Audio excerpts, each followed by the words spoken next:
It begins with silence. The kind of silence that hums beneath everything, beneath the sound of boots, beneath the whisper of snow falling on empty roads, beneath the fear that never left Stalin's Russia. In that silence lived a boy named Pavel Morozov.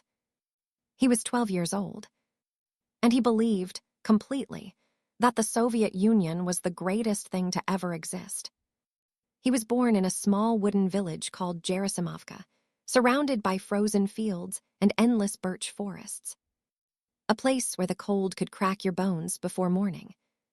The kind of place where everyone knew each other and where everyone knew to keep quiet.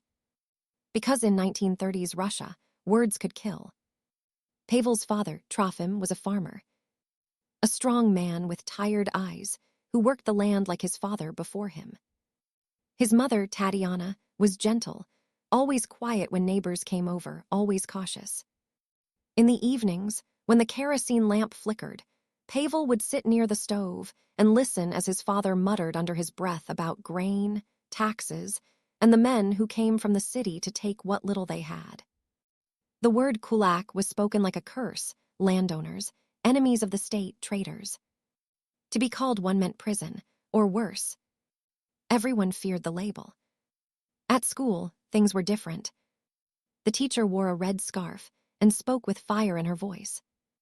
She told them Stalin was the father of all children, that the party was their true home, that to love your country meant to watch and to report anyone who doubted the cause.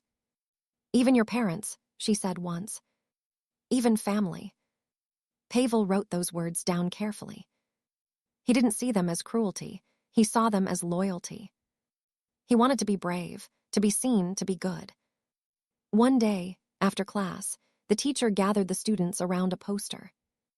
It showed a smiling boy in uniform holding a flag. Below it, bold letters read, "Expose the traitor and serve the motherland."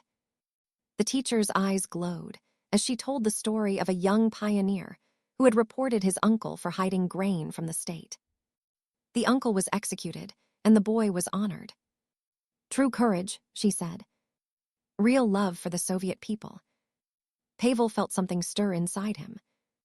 He wanted that, to be seen as brave. To matter. Weeks later, while helping his father mend a fence, he heard him whisper again to a neighbor.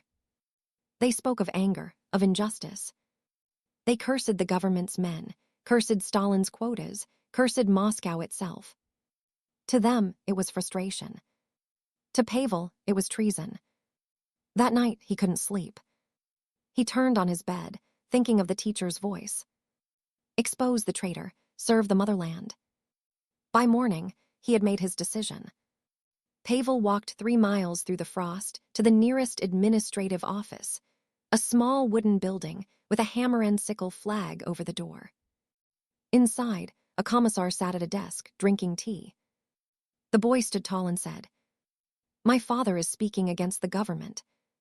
The man stared at him for a long moment. Then he smiled, the kind of smile that hides something sharp behind it. He took Pavel's name, asked questions, wrote everything down.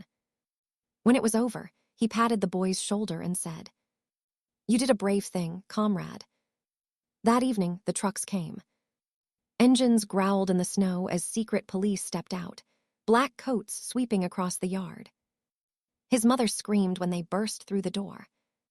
His father fought, shouting that there was a mistake, but there are no mistakes in Stalin's Russia.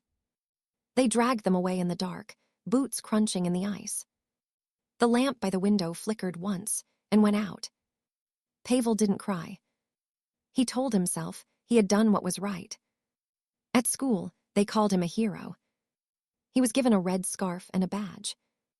A photographer came from the city to take his picture, the brave pioneer who had chosen the state over blood. His name appeared in newspapers. He was invited to Moscow, where he stood before crowds of cheering comrades. He smiled for the cameras. But when the lights faded, he stared at the floor. No one ever told him what had happened to his parents. No one ever said their names again. Years passed. The party made his story a legend. Children were told to be like him. Be like Pavlik Morozov, they said. Loyal, fearless, true. But not everyone celebrated. In his village, people whispered. They called him traitor, snake, soulless boy. They spat when he walked by. Even his relatives turned away. He began walking alone, through the same forest his father once hunted in, through the same snow that had covered his parents' last footprints. One evening, he didn't return.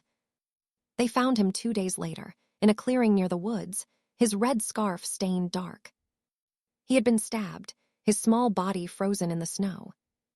The party blamed, enemies of socialism. But the truth was simpler. The village had taken its revenge.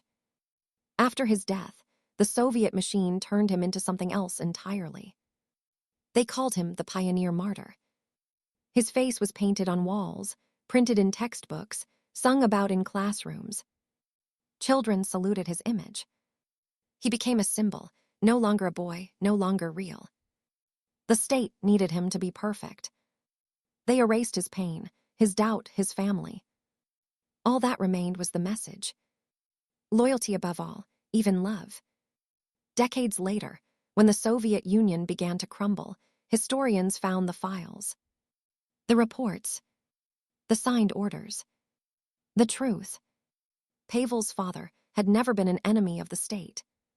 His only crime was complaining, quietly, about starvation and broken promises.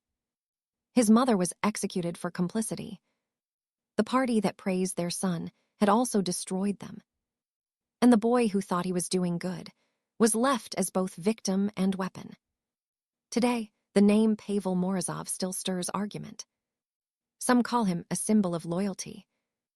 Others, the proof of how totalitarianism poisons innocence. But maybe, just maybe, he was something else entirely. A child caught between two worlds, one of love and one of fear. A boy who believed what he was told. And a system that turned that belief into blood. When you walk through modern Russia, in small forgotten towns, you can still find his statues, chipped, weathered, half buried in weeds. A stone boy, staring at the horizon, frozen in time. No longer hero, no longer villain. Just a reminder of how dangerous it is when truth becomes property of the state. And when a child is taught that loyalty matters more than love. Because that's how a boy became both executioner and victim. That's how a whisper became a death sentence. And that's how fear, not war, destroyed a family from within. The boy who betrayed his parents. The boy who never truly understood what he had done.